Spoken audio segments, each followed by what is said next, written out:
Marcus, you're on with Aaron Adair. And what science led you to God? Oh, I started to take on the subject of quantum physics. I think the whole concept I avoided for quite a while. And then I started studying it in consciousness, and the whole thing was baffling. Couldn't wrap my mind around it. But as I began to dig deeper into it and realize that, of course, it's true, that started to really shake my atheism because basically materialistic or mechanical determinism just didn't seem to fit that. And I realized, okay, if that's a problem, then maybe there's some other problems with my world belief system. And so then I decided, okay, I want to know instead of just taking things for granted. And so I decided to spend several months, which actually ended up becoming several years. And I studied the science of lots of different fields, got really, really deep into it, and looked at what the experts said on both sides. You know, what the best atheists said, what the best intelligent designers or whatever said. And then that's when I came to my conclusion. But I do want to say one thing, though. I just found out very recently. Well, my conclusion is that there's a God. There's no way around it, whether I like it or not. What do you know about that God? What do you mean by God? What characteristics does that God have? Well, he would have to have characteristics that are not made up of anything that's inside of the universe. So he's not made of anything inside of this universe. He's outside of this universe. I don't know that really tells me. I don't know if it really tells me much of anything. When I'm looking, and I'm going to kind of opt out of this here in just a second, because Aaron's well more versed on the quantum mechanics and other stuff. But when I say, hey, what are the characteristics of your God? And you're like, well, he's not made of stuff inside the universe. You haven't really told me much of anything. And I can't, it's hard to even come up with a follow-up question, because the point of me saying, what are the characteristics of this God, is we need to define what it is that you're advocating for. And then you need to make a case for it, because even if materialistic mechanical determinism didn't blow up your skirt, that tells us nothing about whether or not there's any kind of God. And when the only characteristic, or the first characteristic you can give me, is that it's not made of stuff in the universe, I need you to define the God better and then explain how you got there. Well, then I need to know what you mean by characteristic. I was just assuming that you meant what I was trying to explain. Is God a conscious being? Yeah, of course. How do you know that? How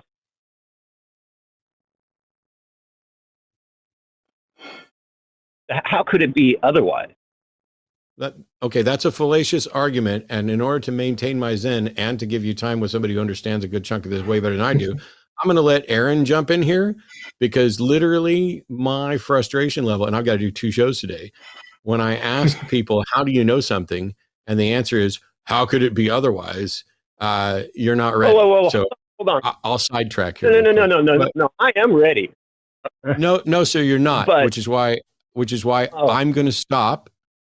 But you might be ready for a conversation in a way that I'm not ready for. So I'll let you.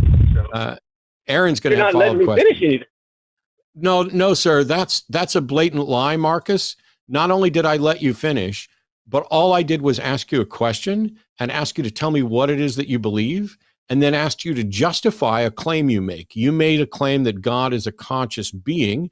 I asked, how do you know that?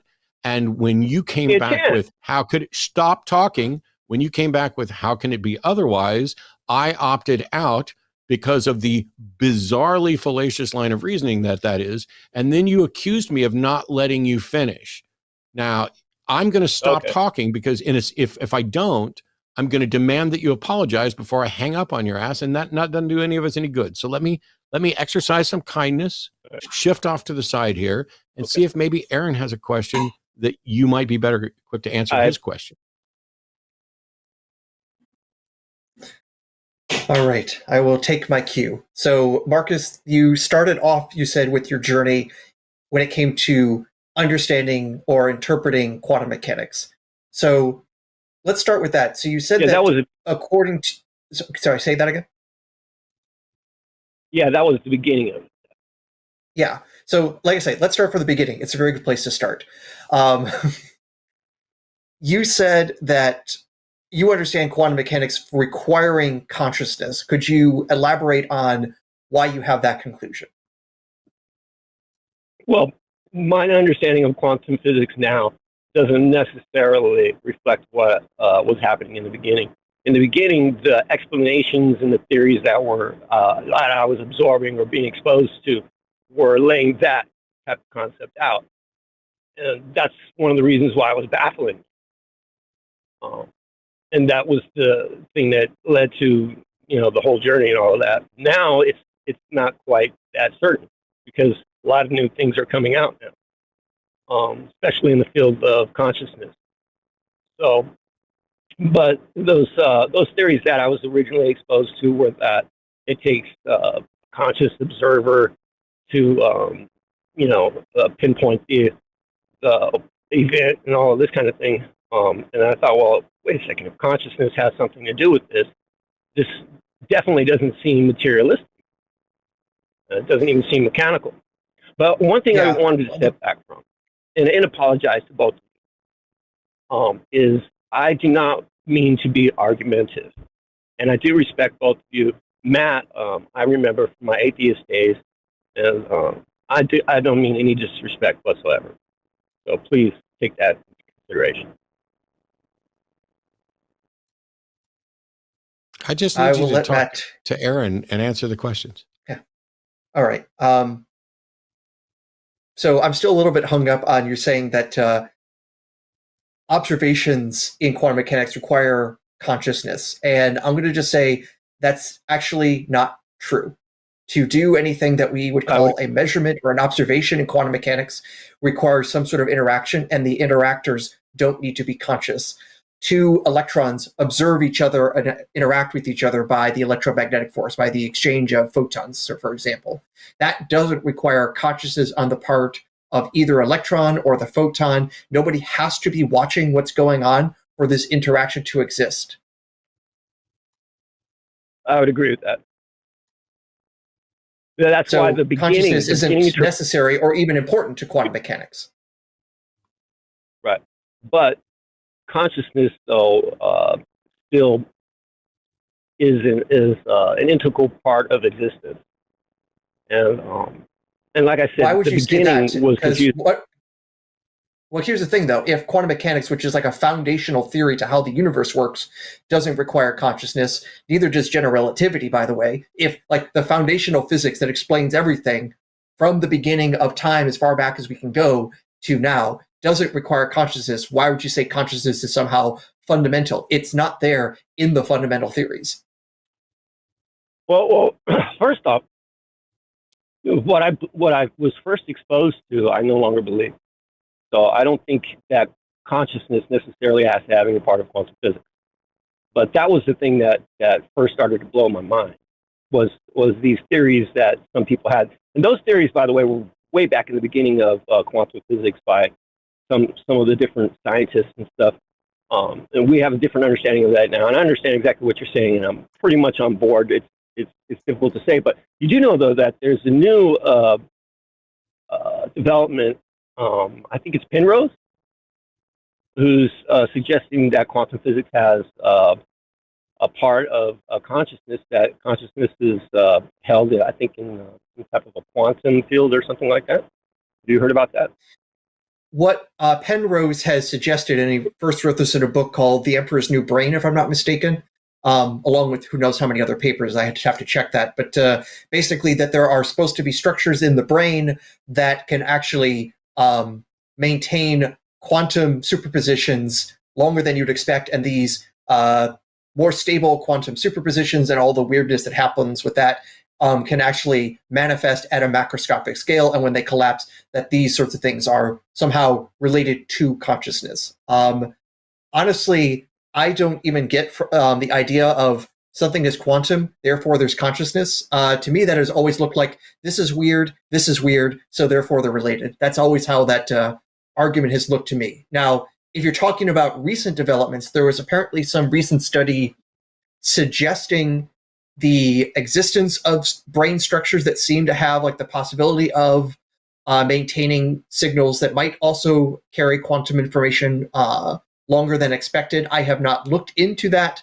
I'm still hung up more on the problem of why does consciousness or wave collapse have anything to do with what consciousness is? That's the point that I just feel like premise 1, there's quantum mechanics. Premise 2, question mark. Premise 3, profit. I'm really hung up on premise 2, how you get the things connected together.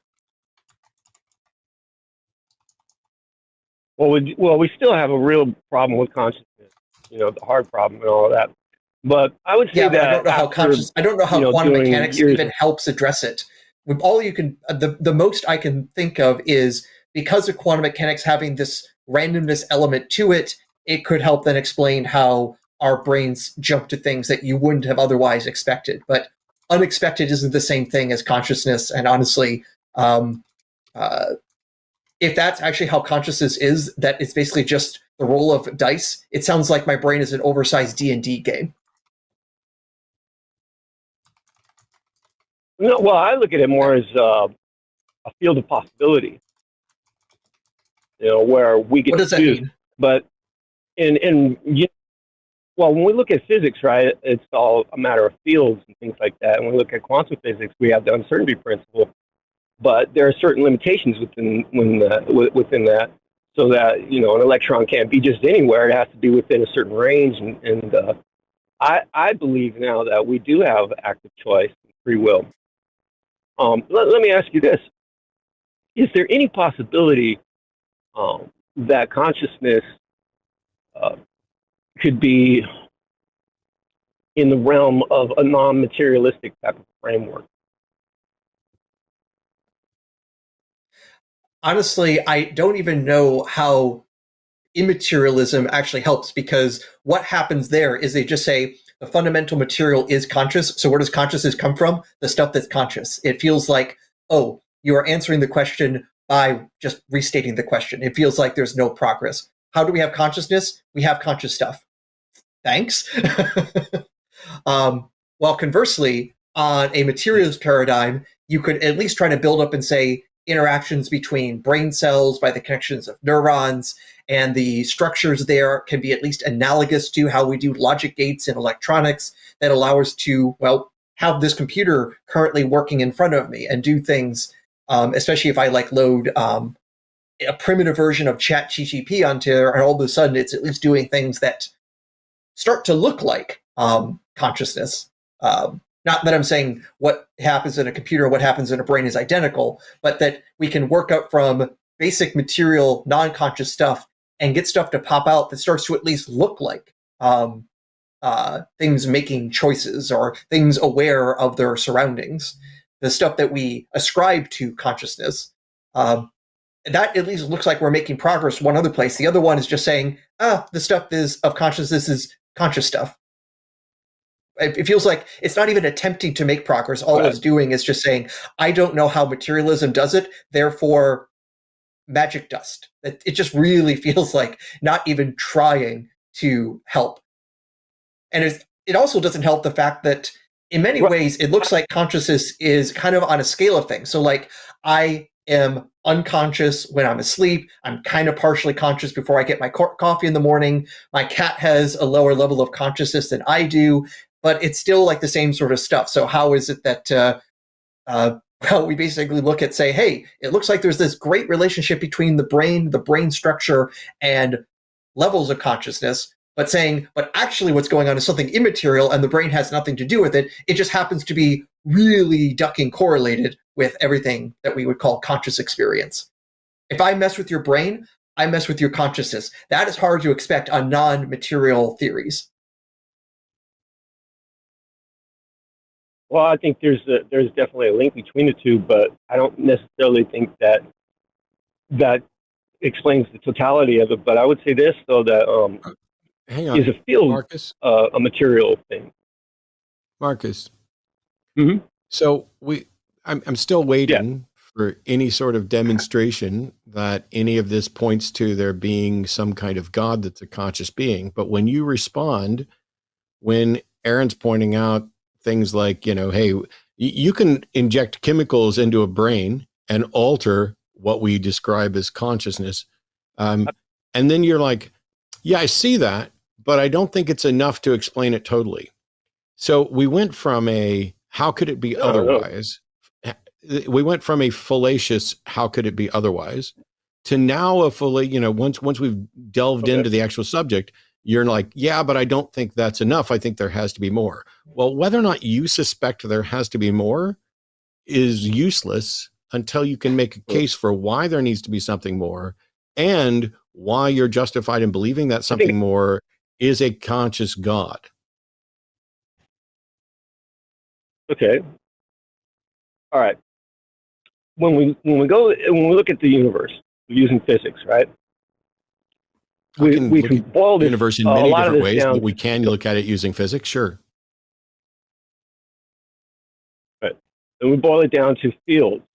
And when we look at particles and things like that, what exactly are they? If you ask a physicist, someone will just say, well, we don't know. Others will say maybe it's information or something else.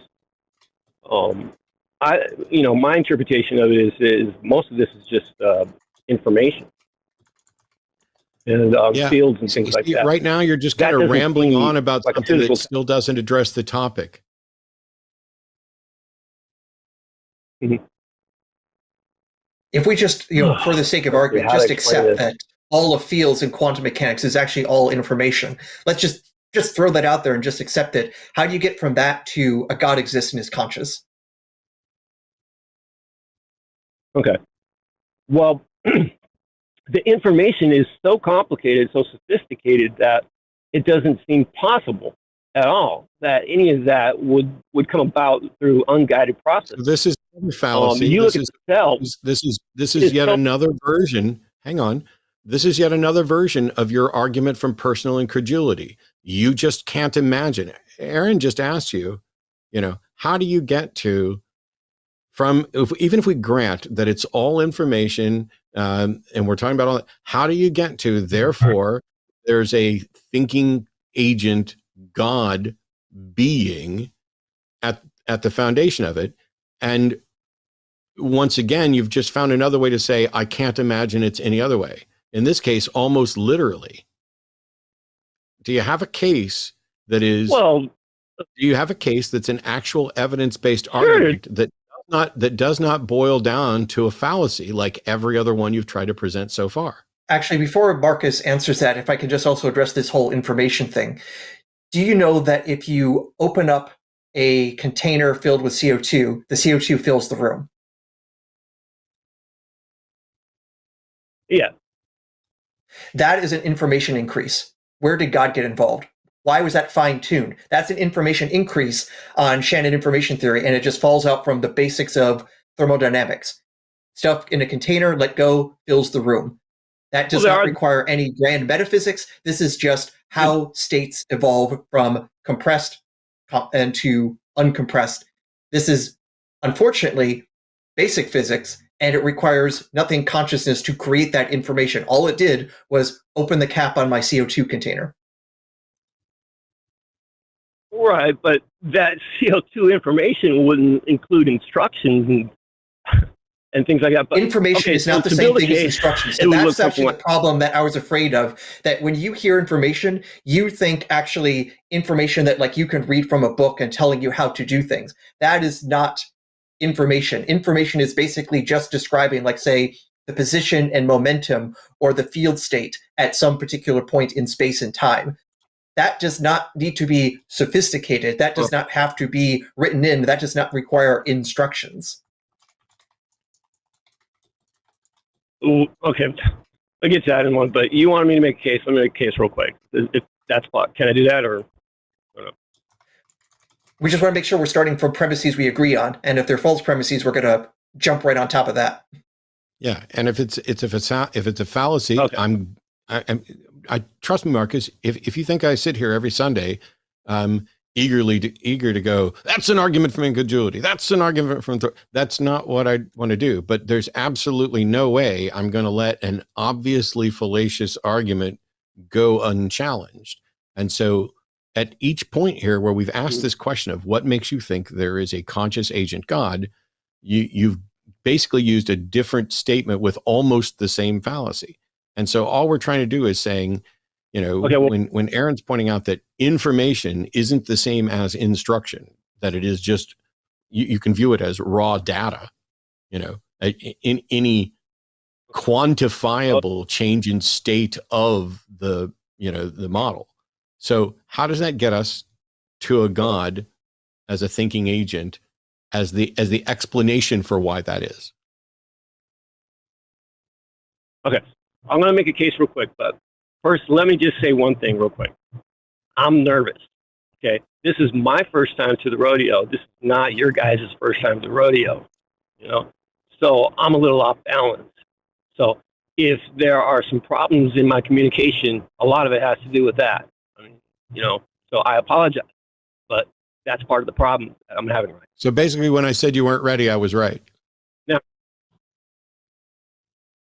Well, yeah, this is my first time calling in a live-in show. Cool. And, it wasn't meant to be an insult. It wasn't meant to be an insult, but you reflexively just went immediately to that. No, I'm ready. And now you're saying you're not. And it's fine if you're not. Nobody's expecting any caller to have the knowledge that Aaron has. And nobody's expecting any caller to have the experience arguing this that I have. There's almost nobody who's been arguing this stuff as frequently, as long as I have. That's not the deal. All I want is for you to say, here's why I'm convinced that a thinking agent God is the best explanation for quantum mechanics, for information in fields, for whatever it is that the argument you're making, just make it. Okay. So I would put it like this. In the laboratory of the universe, we've seen trillions of experiments. And in those experiments, we've only seen several different things. Only those things. We've only seen that life gives rise to life. We've only seen that consciousness gives rise to consciousness.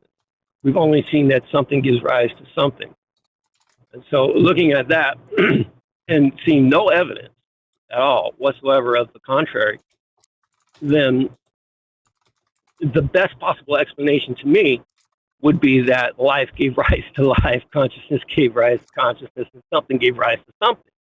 Well, how would you do that in a universe that we see right now without defying the laws of logic, reason, common sense, and physics?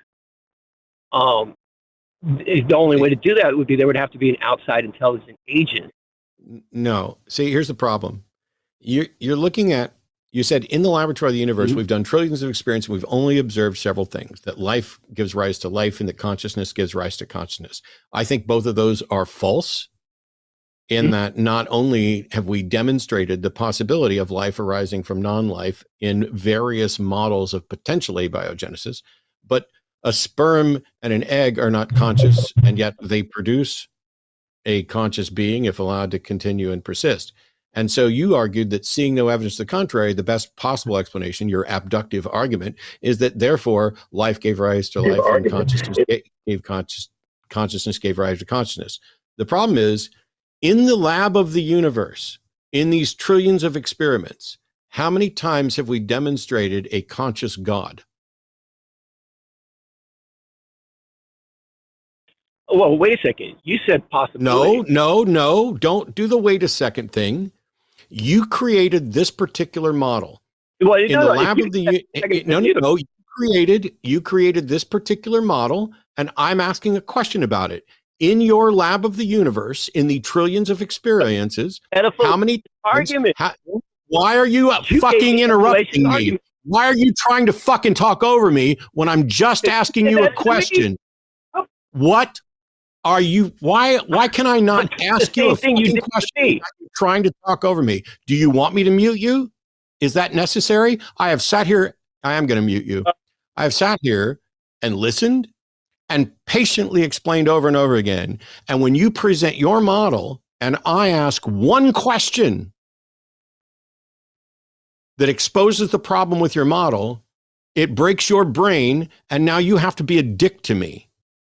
Back it up and just answer the question. I don't know is also a valid question or valid answer, but in your lab of the universe, in the trillions of experiences, how many times have we demonstrated that a conscious God exists?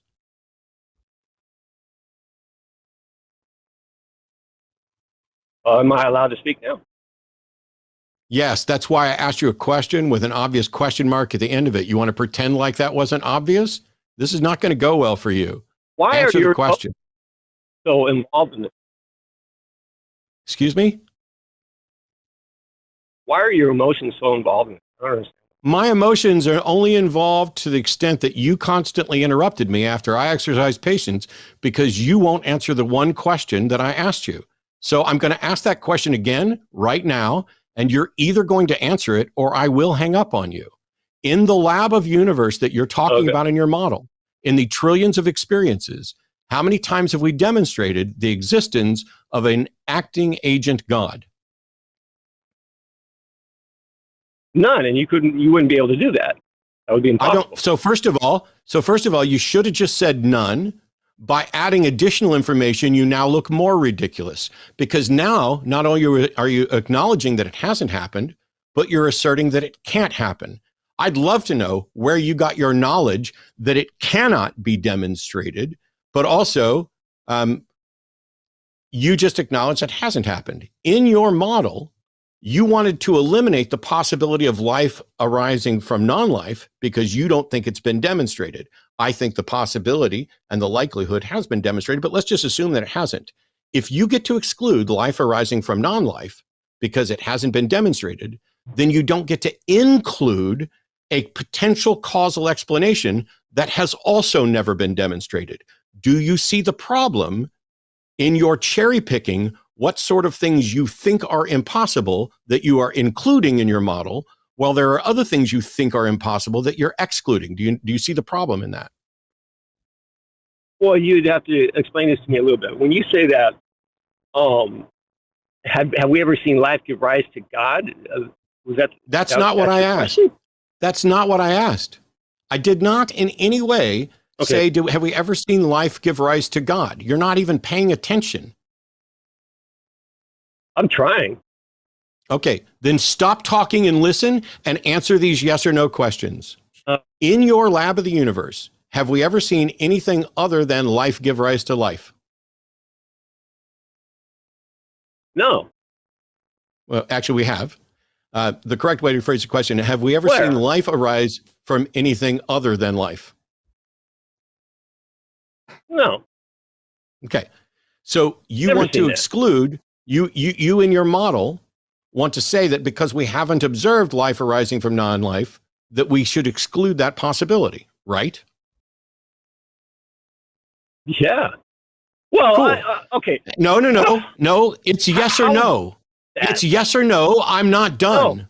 No. It's yes or no. I'm not done. Keep interrupting me. See how well it goes.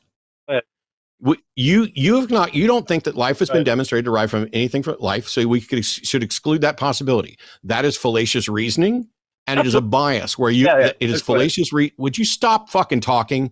Do I have to mute you? Are you a child? Now, you hung up, so you are a child. Sorry. So let's see if we can get this explanation done here real quick, since Marcus can't handle the heat and had to run away from the fire. If you create a model that says, hey, we've got this universe where we've done trillions of experiences and we've never seen life arise from anything other than life. Well, first of all, I don't know that that's necessarily correct. Maybe Aaron and I will touch on that in just a second. But the field of science tied to abiogenesis has produced a number of different models and experiments. The Miller-Urey experiments, Jane Oro and others that have done work in this. We haven't demonstrated how life necessarily arose on Earth, but we have demonstrated that the building blocks of life exist throughout the universe based on data that we have, and that it seems likely and probable that non-living materials could, under the right circumstances, give rise to life. The fact that we haven't demonstrated exactly how it's done is secondary. we don't get to say it cannot happen. In fact, if we live in a universe without some sort of external drive for this, not only can it happen, but it must have happened. So I don't know how you get to just exclude it. But if your model is based on saying, we haven't observed this, so it does not get to be a candidate explanation, then when I point out that your model also has not observed an agent God, and that does not get to be a candidate explanation, your argument is now dead. You have to go back to the drawing board and come up with some different argument, because you biased your model against things that have not been demonstrated while trying to use it to demonstrate something that has not been demonstrated. Aaron, is it true that life only comes from life? Or is that just our default kind of assumption that might be wrong? Well, I'm no biologist, but since I'm a physicist and physics explains everything, therefore I should take complete authority from the physicists, or the biologists and chemists who might talk about this. But there actually is interesting physics of life work that has been going on. So, for example, you've heard of Edwin Schrödinger. Has an equation, had a cat. He kind of got sick of where quantum mechanics was going, so started switching into studying biology, and first came up with the idea that there must be some sort of crystal that carries information from one generation to the next, and basically had some of the first predictions of what DNA would be. So that's some physics right there leading to understanding how life works. And perhaps the most interesting stuff going on more recently has been looking at what is called non-equilibrium thermodynamics. Sounds like a fancy thing, but basically when heat is actually flowing, when there's that sort of thermal energy flow going on, what sorts of interesting physics might be happening? Because most of the physics that we study with heat is actually in static cases. But when you actually have things in disequilibrium, what interesting stuff happens there? And apparently one of the things that happens is the systems that actually better get that flow of heat from one place to another become naturally more complex. There seems to actually be an arrow towards complexity when you have systems not in equilibrium. Is there some system in the universe that might not be in equilibrium? I don't know. How about a big ducking sun giving off a huge amount of energy that lands on some other planet that radiates it off? Among other sources of possible heat flows that can drive the complexification of molecules. And that is just some foundational physics that already kind of grounds what's happening there. And if you think this actually breaks the second law of thermodynamics, no, this is actually expected on thermodynamics, getting things to actually complexify for the heat flow. Strangely enough, as it might sound from just the most naive reading of one of the laws of physics, but it's like, nope, this is actually where things seem to be going. And then you got all the other sort of stuff showing like, hey, certain molecules will actually spontaneously grow out in prebiotic solutions. That it looks like actually molecules could even have a level of selection. So you can actually have natural selection even before you have life. I'm no expert in these sorts of things. I am not a researcher in origin of life stuff, but from what I can tell, the people working on it don't think that they just are going to sit on their hands for 50 years and just wonder. They're actually making progress because they're doing the hard work. They're not just saying, I've never seen this before, therefore it couldn't have happened. They say, I haven't seen this before. What could we do in the laboratory to figure it out? Yeah, I think, so first of all, I'll say one of the things that I've said dozens of times, especially in recent months, pay attention to what questions the caller will not answer. Now, Marcus, hey, first time call, cool. You know, nobody expects any expertise. All I care about is actually honesty. If somebody honestly says, hey, I'm convinced because the inner witness of the Holy Spirit and what it's done in my life, cool. Do you think somebody else should be convinced for that reason? And if they say no, then I got no beef with them. I'm not going to deny their experience, but I will not necessarily accept their explanation for that experience. I remember one time when I was a kid and we were laying on a trampoline looking up at the moon, and one of the people was like, oh my God, I think I'm high. I think I'm on some kind of drugs because the moon is moving and everything else. And I played along with it. I played along with it. And I remember saying that the moon appeared to be moving, even though it didn't to me, because I didn't want to be excluded from the fun that other people were potentially having. If we actually confirm an abiogenesis model, either through physics, through biology, whatever, if we find evidence to support a particular abiogenesis model being not just plausible as a way that life might arise, but even more so that it may be the correct explanation for how it arose here, then anyone who started with premise one, life can only come from life, is wrong. And they have, without warrant, excluded the right answer. This is something you got to think of. When you're constructing a syllogism and you're creating your argument, you want premises that are true, and you want them to be supported by evidence so that they are accepted. Because the primary thing isn't whether or not they're true. We may not have access to truth. It is whether or not you accept the premise. And so if you accept the premise that life can only come from life, and it turns out you're wrong, then you've accepted a flawed premise, and every argument you build on that flawed premise, or that every argument that includes that flawed premise, is also a flawed argument. Does not mean the conclusion is false.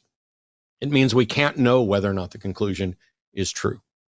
You don't get to declare something is true in order to dismiss its contrary. Similarly, Marcus or anybody else might be frustrated because I could take that argument that he presented and flip it on its head to say that in the lab of the universe, in the trillions of experiments that we've done, at no point has anyone demonstrated that a God exists. Therefore, God doesn't exist.